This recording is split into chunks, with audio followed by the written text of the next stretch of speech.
Bienvenidos y bienvenidas a Enclave Política, el programa de Telesur que analiza la problemática de nuestra región. Es una joya que tiene el Ecuador.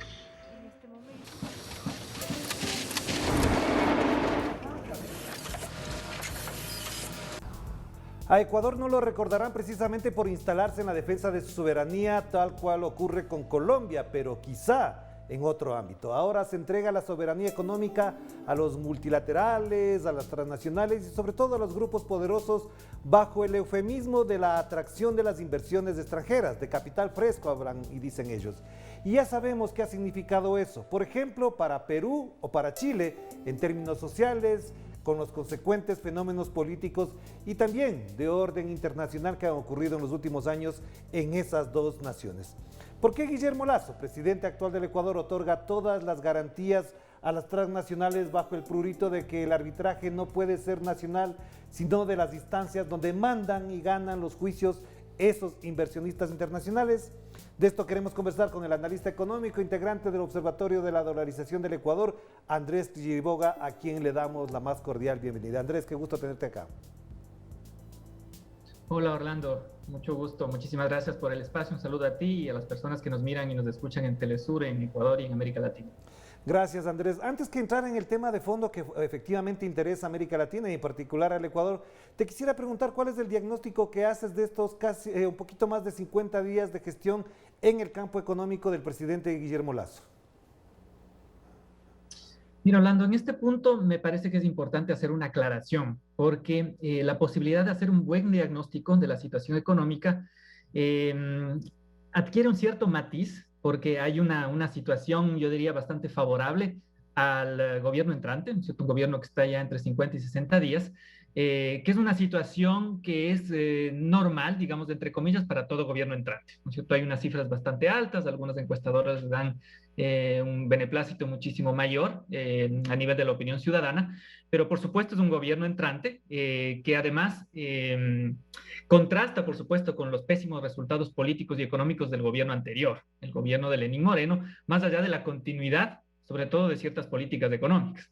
Entonces, en este efecto contraste, por supuesto, Guillermo Lasso y su gobierno en los primeros días termina bastante bien posicionado en el imaginario de la población. Sin embargo, creo que es importante mencionar algunas cosas en materia económica. El gobierno de Guillermo Lasso no ha generado, no ha tomado decisiones que podría haberlas tomado ya, importantes para que la economía ecuatoriana y, por supuesto, la situación económica de todas las familias del Ecuador salgan adelante. Incluso estas expectativas políticas que hay en la ciudadanía no están teniendo un correlato adecuado en lo que tiene que ver con la situación económica. Recuerden, por ejemplo, las últimas cifras que se hicieron públicas con respecto a la situación del empleo en el país, ¿no es cierto? Esta expectativa favorable al gobierno de Guillermo Lasso, digamos que no tiene que ver con él mismo o con su tendencia política, sino con el hecho de ser un nuevo gobierno, no ha encontrado un correlato en términos de generación de empleo real, digamos, de empleo rápido en último caso. Y más bien lo que ha pasado es que hay una mayor expectativa, hay gente que ha empezado a buscar más trabajo. Es decir, en el gobierno de Lenín Moreno, la gente ya se había despechado, como se dice comúnmente, y dejaron de buscar trabajo. Sin embargo, la población económicamente activa, que se llama, empieza a subir, digamos, en los últimos meses, luego de la posesión de Guillermo Lasso, digamos, guardando relación con esta expectativa. Entonces, aumenta la población económicamente activa que puede trabajar y está buscando trabajo, pero no encuentra un correlato concreto, es decir, no encuentra trabajo. Entonces, esto lo vemos en estos indicadores. Por supuesto, no hay que echarle toda la culpa a un gobierno que recién entra. Digamos, Pero esto sí, se acarrea. te interrumpo con algo muy puntual, Andrés, que es valioso lo que acabas de mencionar, pero también hay cifras que indican algún fenómeno, no quiero calificarlo ni tampoco encuadrarlo en alguna matriz política, pero por ejemplo, a partir de abril, cuando gana la presidencia en la segunda vuelta el señor Guillermo Lasso, se incrementa notablemente la migración hacia los Estados Unidos y se calcula que más de 50,000 personas han intentado entrar a los Estados Unidos y se han ido del Ecuador. Esto también nos muestra que efectivamente hay algún fenómeno que ha ido cuajando en este tiempo en el Ecuador. Sí, y es un fenómeno además, Orlando, a ese punto justamente quería llegar, que es una serie de decisiones de política económica, y esto lo he insistido yo muchísimo en otros espacios, que se vienen tomando desde finales de 2017 y con las que Guillermo Lasso no ha marcado un punto de ruptura. Es decir, podría tener las mejores cifras en términos de opinión pública, pero debería a eso acompañarle con decisiones fuertes que rompan con las malas decisiones de política económica que tomó el gobierno de Lenín Moreno. Entonces, más bien lo que ahora está haciendo es justamente insistiendo en este tipo de políticas que no le van a llevar al Ecuador en el mediano plazo a tener una mejor situación económica. Y claramente, Orlando, están beneficiando los intereses de la banca, que es la clase económica a la que pertenece Guillermo Lasso. Vean, por ejemplo, el día de ayer, esto me parece a mí tremendamente decidor y hay que analizarlo en términos económicos y políticos, se discutió en la Asamblea un proyecto de ley, el informe de primer debate de un proyecto de ley que busca evitar los abusos del sistema financiero en lo que tiene que ver con el cobro de comisiones indebidas, de seguros indebidos, que si bien es una competencia que está en manos del gobierno nacional, del Ejecutivo Nacional, en los últimos años, ¿no es cierto?, durante el gobierno del presidente Moreno no se ha hecho absolutamente nada. En los primeros 60 días de Guillermo Lasso no se ha hecho absolutamente nada. Entonces, bien hace la Asamblea Nacional en impulsar un proyecto de ley que dice, miren, le vamos a dar una directriz al Ejecutivo que hace regulación económica para que frenen estos abusos en un momento, además, en que las personas lo que necesitan es poder incluso pagar sus deudas, cumplirle al sistema financiero, pero no pueden hacerlo si estos abusos en materia de comisiones y de cargos financieros continúan. ¿Qué es lo que hizo el bloque de Guillermo Lasso? Solito incluso, se quedaron ya incluso sin sus aliados coyunturales, el partido del movimiento indígena, el Pachacutic, ¿no es cierto?, se para duro y dice, nosotros no queremos saber nada de este proyecto de ley. Entonces, esto le dice al país y le dice a Latinoamérica y al mundo que efectivamente ahí, en esa política económica, a ellos no les interesa el alivio financiero, no les interesa la situación de las personas que tienen deudas o que pueden adquirir deudas, sino precautelar los intereses de la banca.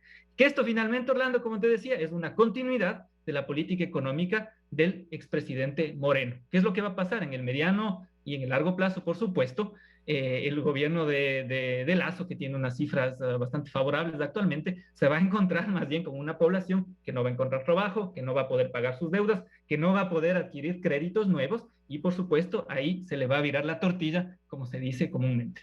Claro, pero Andrés, ahí también acotaría un elemento que es importante, porque en el cotidiano quehacer de la población hay dos o tres cosas que sí le preocupan. Uno, por ejemplo, el incremento de los combustibles, se tiene ya precios muy altos, incluso comparados, dicen algunos, con precios internacionales, lo que buscaba, digamos, el Fondo Monetario Internacional. Y esto tiene una secuela en los precios, en el incremento del bienestar de la gente, es decir, en el costo de la vida, como se conoce normalmente. ¿Crees que efectivamente con estas medidas de incremento de los combustibles, una restricción en el sector público, de empleo, supuestamente ahorro, gracias a la austeridad con la que dice que se va a plantear el gobierno, crees que efectivamente pueda significar un golpe que de alguna u otra manera podría también plantearse en una explosión social en el mediano o largo plazo? Sí, Orlando, efectivamente, si es que el gobierno de Lasso no toma unas medidas populares, y a ello me refiero, digamos, sin hacer digamos, un detalle demasiado complejo del tema, medidas que estén enfocadas a paliar los principales problemas de la población, que tienen que ver con problemas económicos, básicamente, ahorita. Además, les pido que revisen las encuestas de la mano con la buena imagen que tiene el gobierno Lasso, digamos, de esta esperanza que de alguna manera se refleja al inicio de cualquier gobierno en cualquier país. La gente sigue preocupadísima por la cuestión económica. Como el 50% de las preocupaciones de la gente están enfocadas en la economía.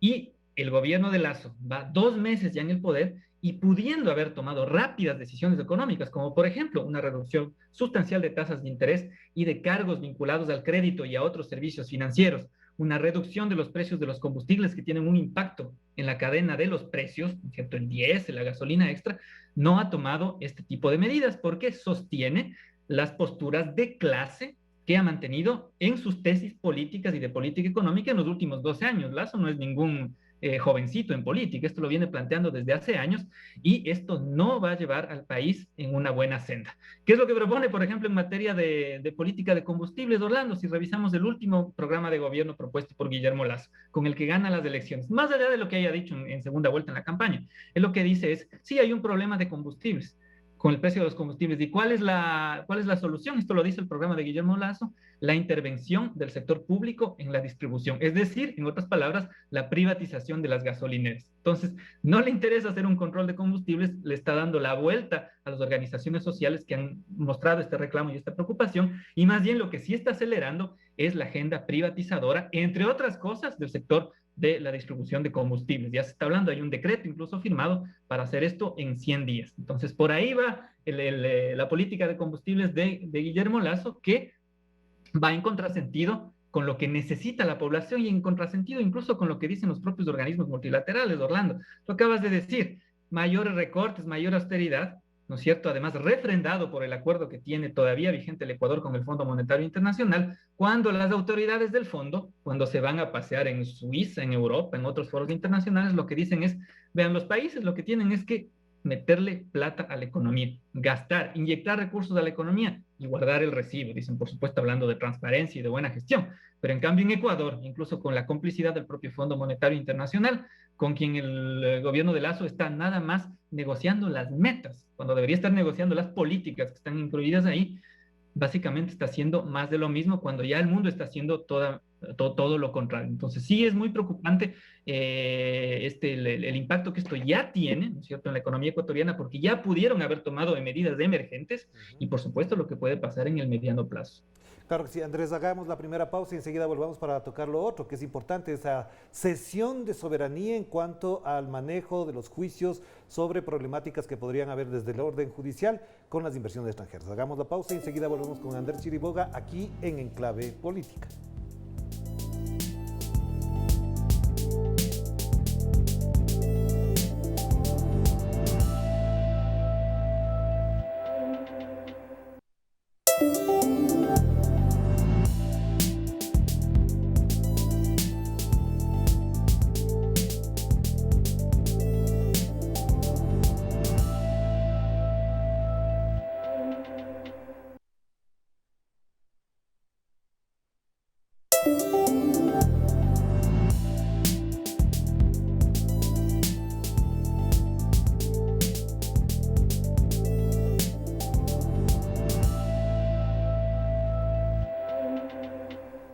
Estamos de vuelta aquí en Enclave Política a través de Telesur, la señal informativa de América Latina y el Caribe, y tocando un tema que es de vital importancia y de referencia también para América Latina y el resto de la región, que tiene que ver con esta acción que ha tomado el gobierno de Guillermo Lasso de cederle soberanía a las instancias internacionales en cuanto a inversiones.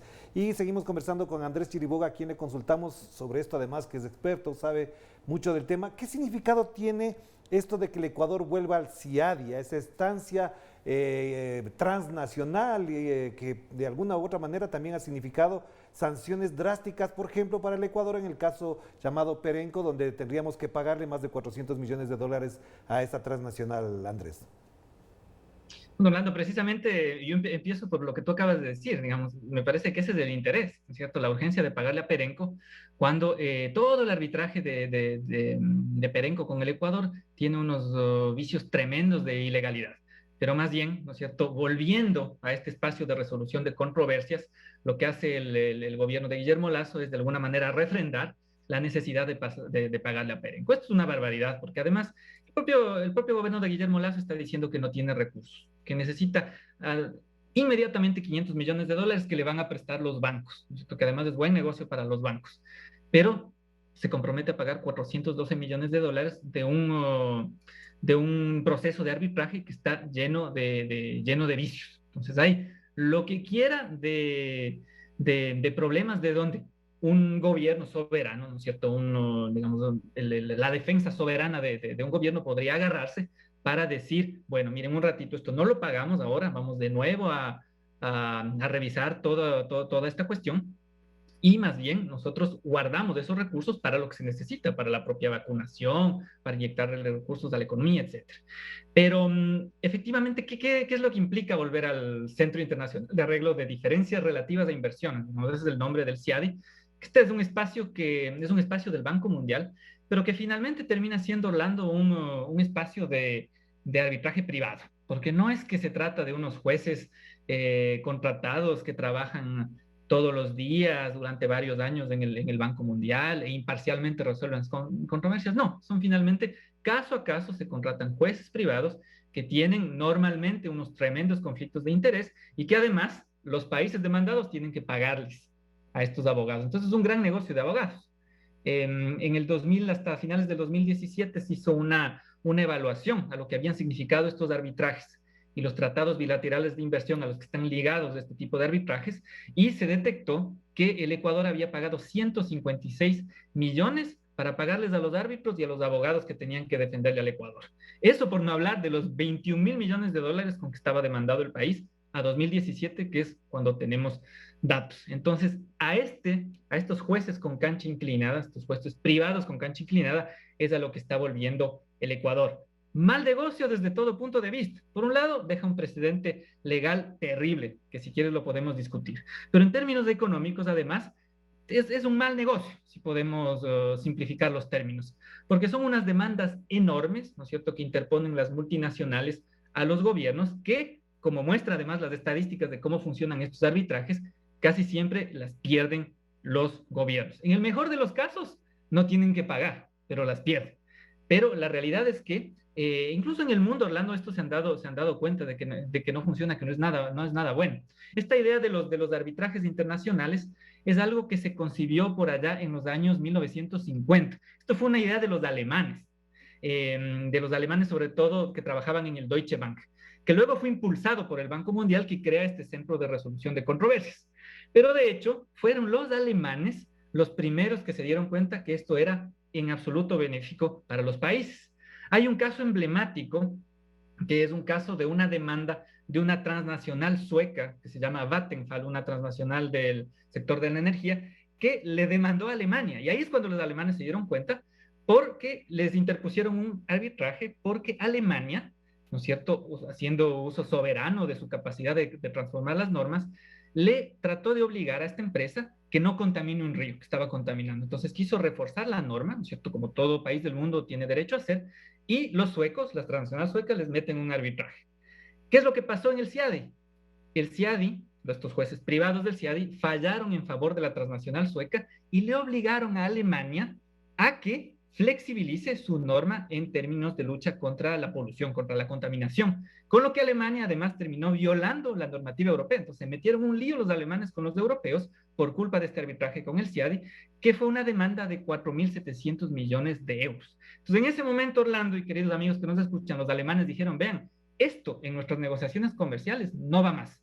Lo mismo dijeron los franceses, lo mismo ha dicho Estados Unidos, no de la época de Biden, sino de la época de Trump. Es decir, el mismo Trump se dio cuenta de que esto era perjudicial para los países, pero en cambio en el Ecuador lo que hacen es toman esta normativa de inversiones caduca, ¿no es cierto?, que los países ya no quieren utilizarla, y le dan la bienvenida al Ecuador nuevamente como si fuera la gran cosa, cuando esto básicamente beneficia a los grandes capitales, que en este caso es, por ejemplo, Perenco, que ya tiene un juicio y que le quiere cobrar al Ecuador, y sobre todo estos nuevos capitales, tú decías, hablan de capitales frescos, de inversión fresca, no, básicamente son empresas que lo que quieren es comprarse las entidades que están en poder del Estado. Entonces no hay tal inversión fresca, inyección de capital, sino agarran un negocio que ya funciona bien en muchos casos y simplemente lo trasladan a manos privadas. Cuando les va mal, cuando el gobierno les cambia la normativa, como el caso de los alemanes, ¿no es cierto?, en materia de impuestos, en materia de protección ambiental, le meten un juicio al Estado millonario, además no solo por la inversión que supuestamente han hecho, sino por los flujos futuros de inversión que ellos esperaban si se quedaban en el país 100 años.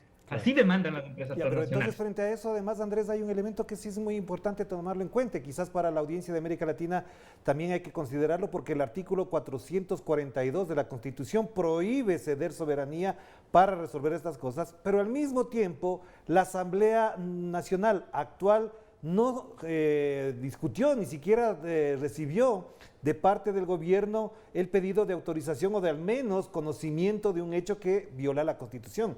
Y la Corte Constitucional además le plantea que sí puede hacerlo vía decreto, es decir, más allá de lo económico desde el punto de vista político, que efectivamente no creo que sea el motivo central de esta conversación, pero estas lógicas dan cuenta de que lo que prima aquí, y lo que han dicho ustedes y otras personas más, es que prima el capital y no precisamente la soberanía ni tampoco la Constitución. Entonces te pregunto, ¿qué implicaciones tiene para el futuro inmediato y qué mal precedente sienta también para América Latina? es terrible lo que ha pasado, ¿no es cierto? En temas económicos, como lo decía hace un rato, porque estamos hablando de capitales voraces, básicamente, que lo quieren es básicamente apropiarse de activos del Estado y luego garantizarse las ganancias futuras sabiendo que le van a demandar al Estado. En el CIADI y el mismo Estado es el que paga a los abogados y paga a los árbitros. Entonces es ganar, ganar. No es que son buenos capitales que vienen, le apuestan al país, generan empleo, no. Entonces es un mal negocio, primero. Y el segundo punto, que es bien importante, que es lo que tú recalcas, es el tema legal, los nefastos precedentes que dejas. Porque hay al menos 3 violaciones flagrantes de la normativa ecuatoriana, de la Constitución. La primera que tú bien mencionabas, el 419 de la Constitución dice que esto tiene que conocerlo el legislativo, la Asamblea Nacional en el caso del Ecuador. Y la Corte Constitucional lo que dijo es, no, hagan nomás por decreto, no tiene esto que conocer la Asamblea Nacional, que ahí no hay donde perderse, la Constitución es clarita, pero lamentablemente la Corte Constitucional, en este caso específico, ha dicho lo contrario. Existen otros convenios internacionales que incluso se discuten en estos instantes, unos de protección de la niñez y demás, donde ahí sí la Corte Constitucional dice, no, la Asamblea tiene que discutir esto adecuadamente como reza en la Constitución. Una barbaridad. Luego hay otra violación que es terrible, que es la que tú también decías, el 422. Es decir, no se le puede otorgar así nomás, sin que conozca la Asamblea, jurisdicción, una jurisdicción propia que tiene el Estado de resolver controversias entre el Estado y los organismos privados, ¿no es cierto? No le puede ceder esto a un organismo supranacional, que como decía anteriormente, además donde se designan árbitros privados. O sea, estos no son funcionarios del Banco Mundial, son árbitros privados, la mayoría de ellos con conflictos de interés. Estamos hablando de una privatización de la justicia. Entonces, este tipo de cesión de jurisdicción no puede no pasar por la Asamblea Nacional. Y la última violación, Orlando, ya, porque además no se cansan de violar la Constitución en el Ecuador, ¿no es cierto? Ya el Estado de Derecho es una cosa que se estudia en las facultades de jurisprudencia, nada más en el Ecuador, es una violación del 418 que le obligaba al gobierno nacional a que inmediatamente ponga en conocimiento este tipo de convenios para que la Asamblea se pronuncie. Entonces no había que esperar 16 días, 15 días, 14 días.